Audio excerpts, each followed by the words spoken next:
रो के, हंस के नहीं कह रही हैं, रो रो के कहती हैं, क्योंकि रो के जो गीत गाया जाता है उस गीत की शक्ति अनंत गुना बढ़ जाती है। इसलिए जब भी पूजा लगाने गए, अगर दो आंसू आपके निकल जाएं बिटिया, तो आपके पूजा में फल लग जाएगा, सिद्धि मिल जाएगी। पुरानी बुढ़ी माताएं कहती हैं, तब कथामृत में, अरे हमारा गुरु कथा अमृत बांटे गए अपने मुखारविंद से, और हम बैठ बैठ करके सुन सुन करके सुख पाएंगे इस पवित्र धरा में। पुरानी माताएं कहती थी, गुरु बरसेगा अपनी जुबान से, गुरु बजेगा अपनी जबान से, गुरु बंसी बजाएगा अपने ओठों से, गुरु बीणा बजाएगा अपने स्वरों में, और हम सुनेंगे। हमने कुछ नहीं करना है, जो कुछ करना है गुरु ने करना है, हमने कुछ नहीं करना है। अगर गुरु हमारा पूज्य होगा, पिता तुल्य होगा, तो बेटी का भांड भरेगा ही भरेगा। खाली हाथ कभी पिता बेटी को अपने आंगन से भेजता नहीं आज दिन तक, कितना भी गरीब हो। गोपियां कहती थी, कितना भी गरीब हो हमारा गुरु नारद हमें खाली हाथ नहीं जाने देगा, हमें भरोसा है, भरोसा है हमको। हमारा गुरु बरसेगा बीणा के स्वरों में, देवदाता मीमां बीणा।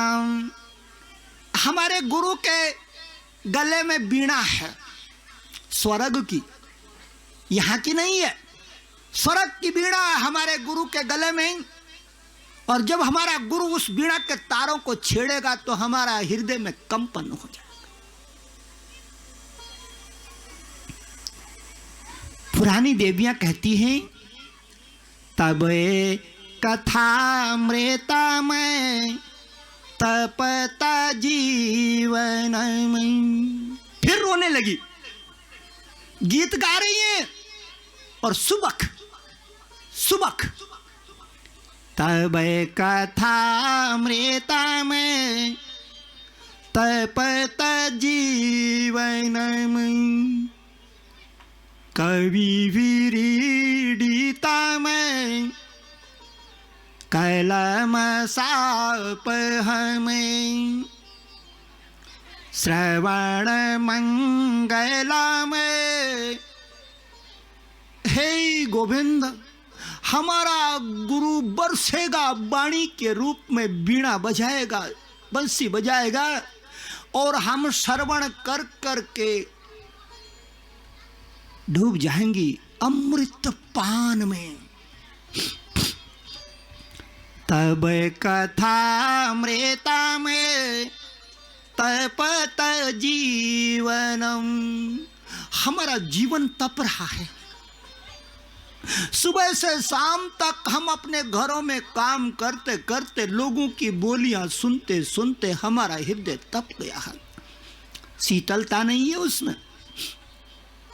तब कथामृता में तपत जीवन में, कवि विरीडिता में कलम साप हमें, श्रवण श्रवण मंगलम श्रीमदात तमें, भुवि गृह्णान्ते ते भोरे दाजनय। इस धरती पे मेरी बहनों, भागवत कथा के बराबर कोई अमृत पान नहीं है। पुरानी माताओं ने रो रो के कहा है कि तू नबी दिखेगा, हमें जरूरत भी नहीं है कि तू दिख जाए।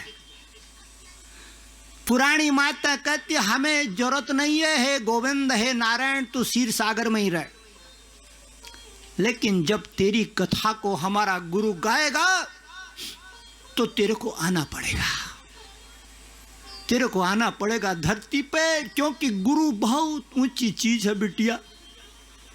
वो भगवान का प्रतिनिधि है धरती पर, वो गोविंद का प्रतिनिधि है धरती पर।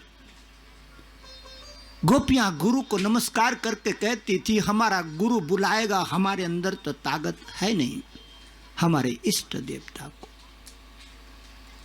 और फिर कहती थी गोपियां हमारा गुरु जवान से बरसेगा, अरे जवान की वाणी कान श्रवण करें। हमारे गुरु की बीणा बजेगी वाणी से, हमारे कान तर हो जाएंगे। हमारा गुरु बरसेगा आंखों से, हमारा मन प्रसन्न हो जाएगा। जब बे भगवान आता है इस धरती पर तो बरसता है भक्त की वाणी से, बरसता है आँखियों से आंसुओं के रूप में।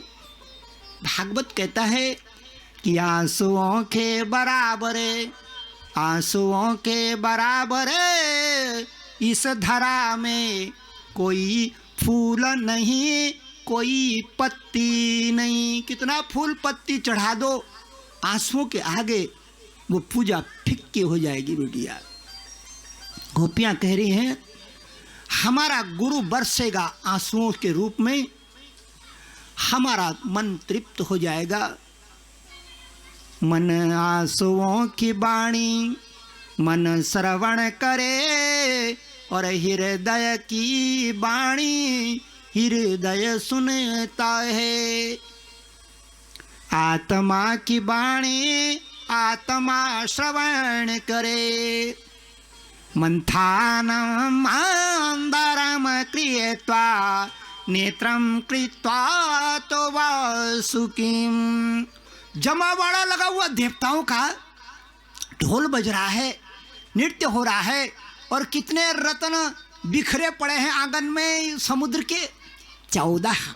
गुरुजी कहते हैं श्रीमणि रामभा वारुणी अमीय शंख गजराय, धेनु धनु से शशि कल्पतरो धनवंतरे विश्वाय। ढोल बज रहा है, गंधर्वों का गान हो रहा है, देवताओं की स्त्रियां गीत गा रही है, आनंद से गीत गा रही है। आप भी गाओ मेरी बहनों, और ये समुद्र से निकले हुए 14 रत्नों का सत्कार करो, सत्कार करो। आपके घर में आनंद हो जाएगा, आनंद हो जाएगा आपके घर में। बोलो भक्त वत्सल भगवान की जय। समोदर माँ समोदर माँ समोदर माँ समोदर माँ समोदर माँ समोदर माँ समोदर माँ समोदर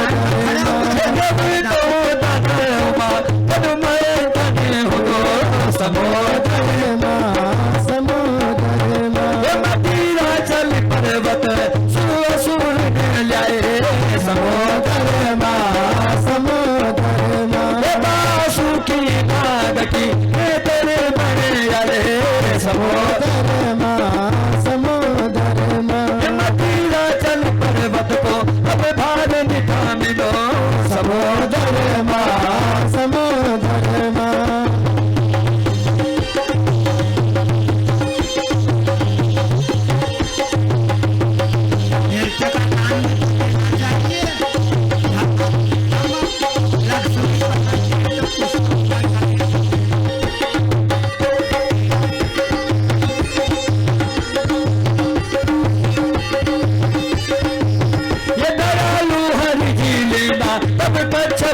रूप समोदर समोदर माँ तब कच्छ बनी महिमा धामी पर्वत समुद्र सहस्र भुजों रची चुटकी थामी रतन की खान चौदह रतन समुद्र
भगवान की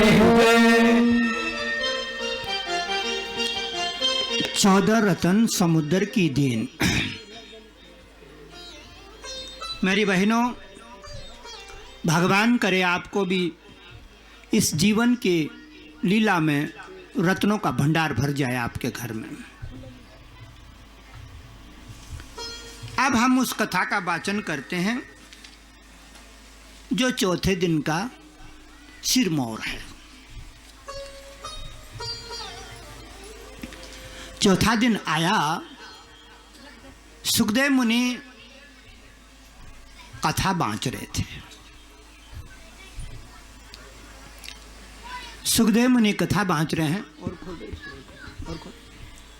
सुखदेव मुनि कथा बांच रहे हैं। चौथा दिन आ गया, लेकिन जैसे ही चौथा दिन प्रगटा, राजा परीक्षित अपने स्थान से खड़े हो गए और राजा ने अपना छंद मांगाए। आज पहली बार राजा परीक्षित ने अपना छंद मांग दिया गुरुदेव से। जब देवता नाचते रहते हैं ना, नाचते तो नाच के ढोल का कुंडा पकड़ के अपना छंद मांगते हैं, यानी अपना सुर, अपना देवता, अपना इष्ट, अपने गुण धर्म के अनुसार शक्ति, उसको कहते हैं छंद। किसी का छंद किसी देवता से बैठता है, किसी का छंद किसी देवता से बैठता है, किसी का